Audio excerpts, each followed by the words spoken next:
Welcome to the foundation. It is yours truly, the incredible DJ Battle in the building.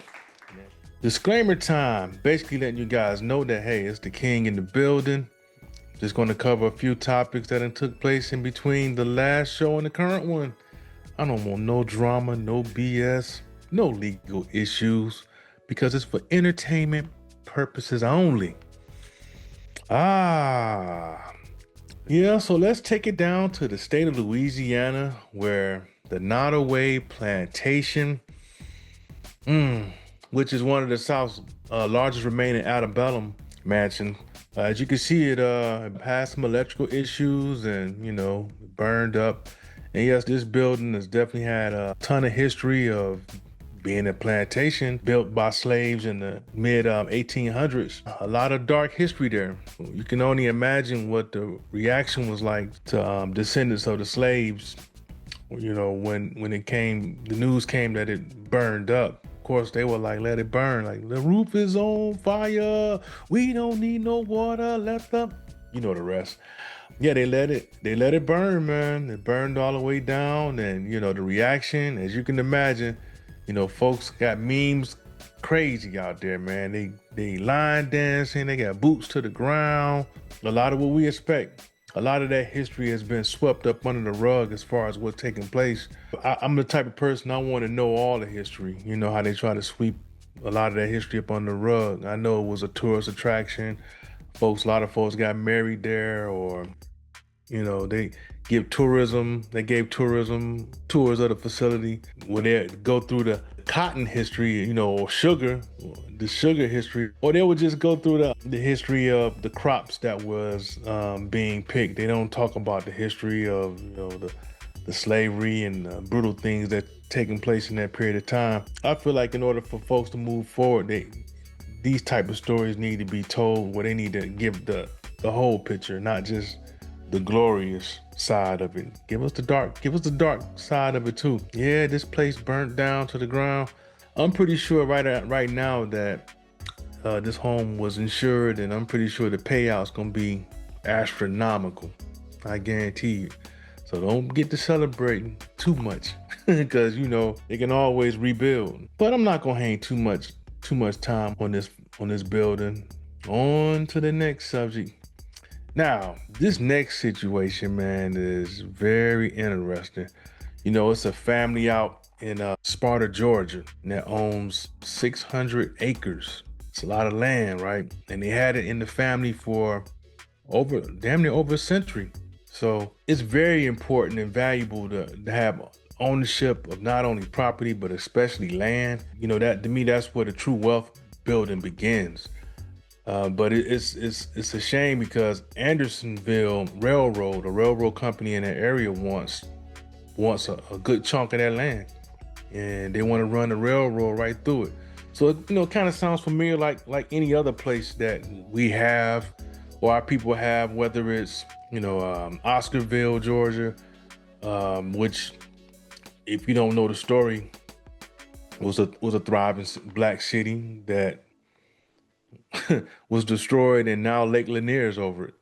So a lot of people don't even know the story of Oscarville. I mean, this kind of rings similar to it. Of course, this is a single family that owns all that property and land. And the sad thing about it is the Smith family is putting up a fight to keep the land, and they've been doing good up to this point. But now the mayor has found a legal loophole called eminent domain, where basically they can pretty much poach the land for the benefit of the economy for the society, because Sparta, Georgia is one of those low-income areas that they feel like they can get an economic boost by running this railroad through their property.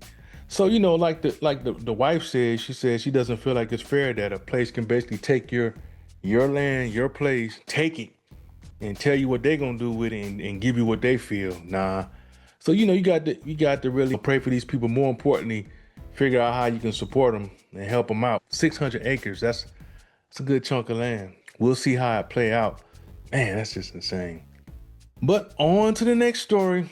I know you guys remember the insurrection that took place on January 6th, the famous one. In most cases, this would be known as a dark day in history where citizens try to take the country back or take a country by force illegally, just by storming the Capitol. And we remember how Ashli Babbitt's fate was met, basically standing up for Trump and leading on the insurrection and eventually losing her life, right? So it's a very unnecessary price to pay, I think. But apparently, Trump, he's definitely doing what he set out to do, which is he's looking out for his people and looking out for his supporters, and awarded her family with $5 million, man. Can you believe it? $5 million. So I guess all the other insurrectionists can expect some type of payout, or this is like reparations, man, for folks who ain't did nothing but support a madman. I mean, this is crazy, man. You talking about crazy work? This is it right here. Supporting the insurrection and being rewarded for it. I just don't get it. It doesn't surprise me. This is another one of those tactics to try to piss people off and force people to do something reckless, or behaviors like this to try to get a rise out of a certain side or a certain group of people. No one's gonna fall for it. Okay, y'all gave her $5 million. I hope that $5 million goes well spent. Enjoy it. Definitely can't bring them back. So I'd rather have my life personally. But anyway, now what else has happened over the last week? Well, if you happen to be in Brooklyn, New York, I'm pretty sure you all saw the bizarre accident that took place. It was crazy.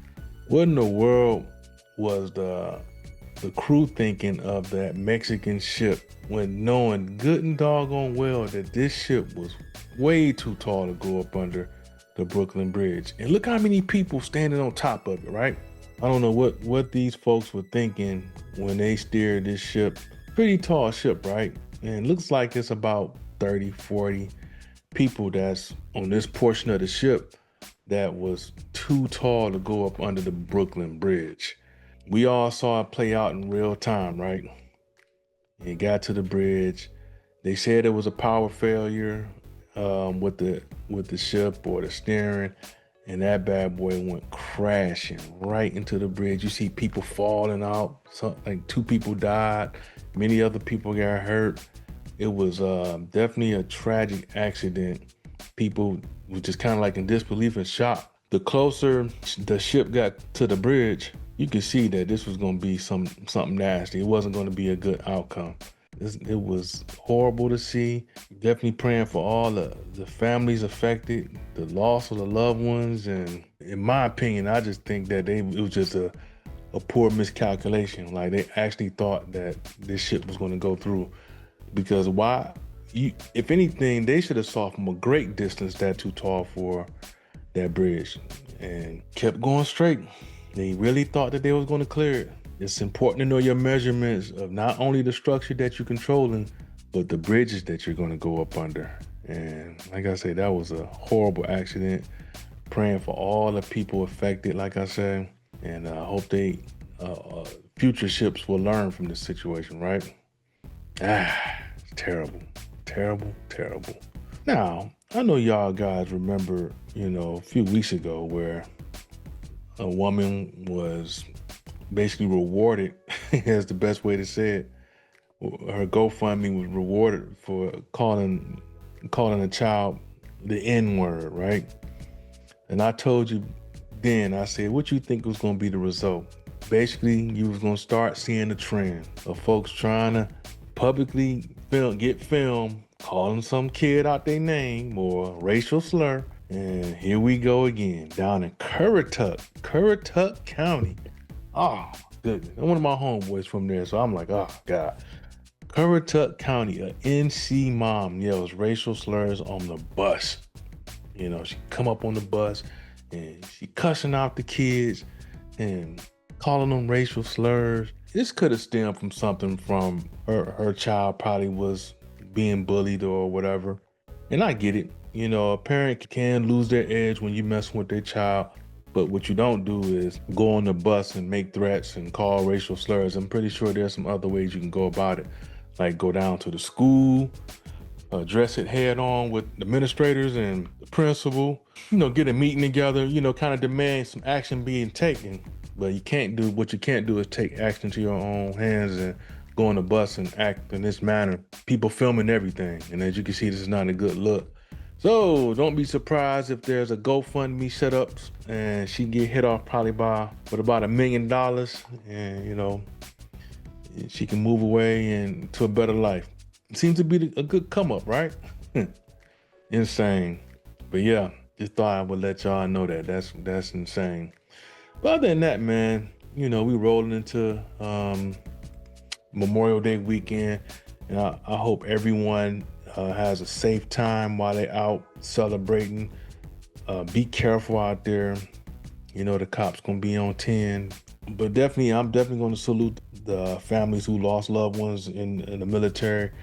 And I hope you guys just be safe, cook out, don't be silly, don't be out here being reckless, shooting up places, and just try to have a peaceful time out there. Definitely about to roll up out of here, and don't forget to subscribe, share, like, hit the bell, because they don't like to share my messages, but I'm gonna continue to keep telling the truth and getting the messages out there to you, and just keep rocking with me, and we'll definitely keep riding. Let's keep